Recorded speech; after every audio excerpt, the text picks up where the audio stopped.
नमस्कार मंडळी, आज आपण शाकंभरी पौर्णिमेची कथा श्रवण करणार आहोत। पौष पौर्णिमा ही शाकंभरी पौर्णिमा म्हणून ओळखली जाते। शाकंभरी देवी ही दुर्गेचे एक रूप आहे आणि या शाकंभरी देवीच्या अवताराची रहस्यमय कथा आज आपण ऐकणार आहोत। तर बांधवांनो, पौष पौर्णिमेला काळूबाई देवीची फार मोठी यात्रा असते मांढरगडावरती। तर बांधवांनो, आई काळूबाई म्हणजेच महादेवीचा अवतार आहे। तर या पौष पौर्णिमेला आपण नक्की शाकंभरी स्वरूपात असलेल्या आपल्या कुलस्वामिनीची नक्की पूजा करा आणि कुलस्वामिनी आपल्या पाठीशी नक्की उभी राहील। तर बांधवांनो, 64 योगिनी आणि या 64 योगिनीचे मूळ स्वरूप ही देवी महादेवी आहे।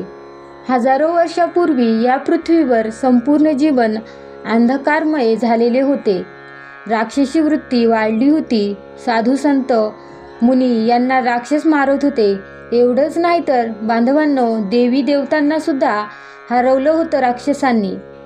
अशाच एका महाभयंकर राक्षसाच्या वधासाठी या सृष्टीला देवी देवतांना भयमुक्त करण्यासाठी महादेवीने घेतलेला अवतार म्हणजेच शाकंभरी देवी। अशी रहस्यमय कथा शेवटपर्यंत ऐका आणि कथा ऐकल्यानंतर जे पुण्य लाभते आपल्याला ते म्हणजे कुलस्वामिनी आपल्या पाठीशी राहणार हे निश्चित। प्राचीन काळी या पृथ्वीवरती दुर्गमासूर नावाचा एक भयंकर असा राक्षस राहत होता आणि हा दुर्गमासूर अत्यंत बलवान, पराक्रमी, धूर्त, काव्यबाज होता। तो देवांचा, मानवांचा, ऋषीमुनींचा फार द्वेष करायचा। देवांचे जीवन वैभवात होते, मानव श्रद्धेने जगत होते, समाधानाने राहत होते। ऋषीमुनींचे सामर्थ्य त्यांचे श्रेष्ठ अध्ययनात होते, मंत्रशक्तीत होते। सगळं काही हा दुर्गमासूर बारकाईने पाहत होता। अत्यंत द्वेषबुद्धीने या सर्वांचा नाश कसा करता येईल याचा विचार हा राक्षस करत होता आणि एके दिवशी विनाशकारी अज्ञात शक्तीने या दुर्गमासुराला प्रेरणा दिली की शत्रूचं बळ कशात आहे ओळख, बळापासून शत्रूला दूर कर, शत्रू निर्बल हतबल झाला की त्याची हत्या कर व विजय मिळव, असं अज्ञात शक्तीने या दुर्गमासुराला सुचवलं। दुर्गमासुरानं या दृष्टीने दिलेला सल्ला ऐकला आणि ठरवलं आणि हा राक्षस हिमालयात गेला। ब्रह्मदेवाशी तपश्चर्या तो करू लागला। त्यानं कठोर अशी तपश्चर्या केली आणि ब्रह्मदेवाला प्रसन्न करून घेतलं आणि त्यावेळी ब्रह्मदेव म्हणाले, हे असुरा, मी प्रसन्न आहे। वर हात करून दुर्गमासूर म्हणाला, देवा, संपूर्ण वेदांचं ज्ञान माझ्याकडे असावं, संपूर्ण मंत्रशक्ती ज्ञानासह माझ्या हातात यावी, देवतांना मी पराभूत करावं। ब्रह्मदेवानं राक्षसांचा अद्भुतपणा समजला तरीही स्मितहास्य केलं आणि ब्रह्मदेवानं तथास्तु म्हटलं आणि त्यांनी तथास्तु म्हटल्याबरोबर संपूर्ण सृष्टीमध्ये अचानक विनाशकारी शक्ती निर्माण झाली। देव, ऋषीमुनी, मानव यांच्या जीवनाचा आधार देणारं, चैतन्य देणारं वेदज्ञान त्यांच्यापासून निघालं। त्यांच्यापासून ते दुर्गमासुराकडे आलं। मंत्रशक्ती सामर्थ्यासह या असुराकडे आली।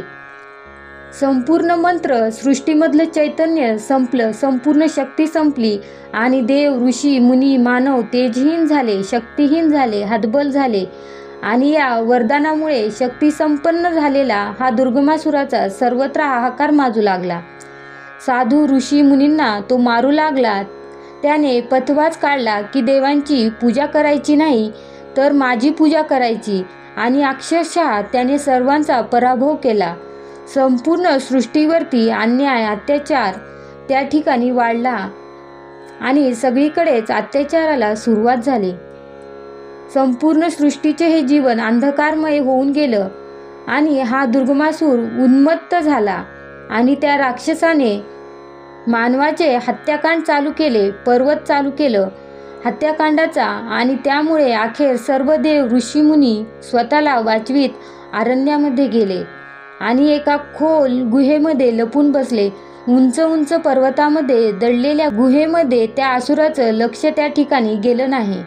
बाहेरच्या जगात क्रूर राक्षसाचं थैमान चाललं होतं आणि इकडे गुहेमध्ये जीवनाचं नवपर्व उदयास आलं। सामर्थ्यहीन, ज्ञानहीन आणि मंत्रहीन झालेले सर्व देव, ऋषी आणि मानव जगत मातेला शरण त्या ठिकाणी गेले. आदिमाया महादेवीला उपासना करू लागले. अगदी मनापासून सगळ्यांनी केली. गुहेतील भयानकता या श्रद्धेमुळे निघून गेली आणि मंदिरातील मंगल ठिकाणी निर्माण झाली. श्रद्धेमुळे मोठा आधार निर्माण झाला आणि एका नव्या तेजाचा, सामर्थ्याचा प्रत्यय सर्वांना त्या ठिकाणी येऊ लागला आणि उपासनेला त्या ठिकाणी सफलता मिळाली. सर्वांच्या समोर भगवती त्या ठिकाणी प्रकट झाली. तिचं रूप हे आगळं वेगळं होतं. भव्य सृष्टीतील डोंगर, पर्वत, हिरवीगार झाडी, नाना प्रकारची फुले, पाने, फळे सर्व मिळून देवी त्या ठिकाणी तयार झाली. तिचं रूप विविध रंगाने नटलेलं होतं. तेजस्वी, जिकडे पाहावे तिकडे देवीचे तेजस्वी डोळे दिसत होते. सर्वजण देवीला शताशी म्हणू लागले त्या ठिकाणी आणि देवीच्या 100 नेत्रांमधून कृपा मातृत्वाचा वर्षाव त्या ठिकाणी झाला आणि या वर्षावामुळे सर्वत्र उल्हासित झाले.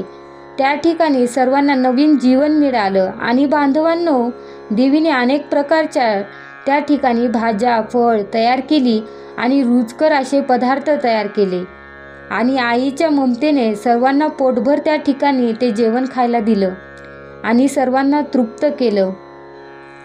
आणि देवीला सर्वजण शाकंभरी देवी म्हणू लागले.